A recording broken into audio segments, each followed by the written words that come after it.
Venerdì 15 ottobre, Santa Teresa d'Avila. È il 288° giorno dall'inizio dell'anno, ne mancano 77 al termine. Il sole sorge alle 7:27 e tramonta alle 18:25. La luna si leva alle 16:45 e tramonta all'1:13.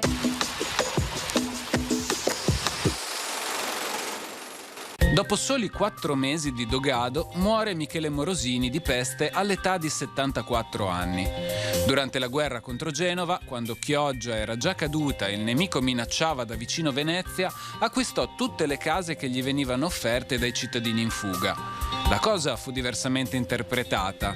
Alcuni la consideravano bassa speculazione, altri un atto di fiducia nelle armi veneziane. Il suo monumento sepolcrale si trova a sinistra dell'altare della Cappella Maggiore dei Santissimi Giovanni e Paolo.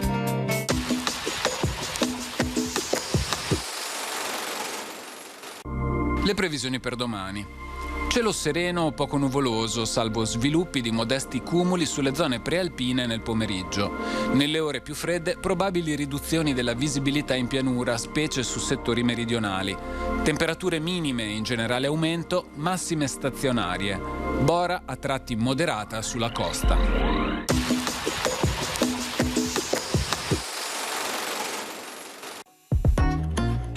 Vigonza, comune padovano alle porte della città del Santo, è certamente da visitare per poi perdersi tra i tanti cardi e decumani oggi presenti nel reticolato di strade che da qui si snodano verso nord-ovest.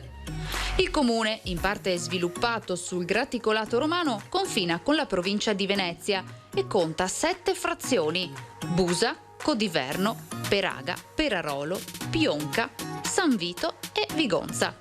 E proprio a Peraga c'è quello che rimane del castello e del mulino della famiglia omonima, ora Villa Bettanini, dopo essere stato possedimento anche dei Michelis.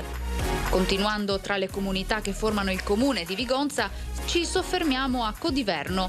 Qui è ancora operativo il mulino Santon. Di luoghi e storie Vigonza è colma per chi ci passa. Basta avere un po' di tempo e la voglia di scoprire.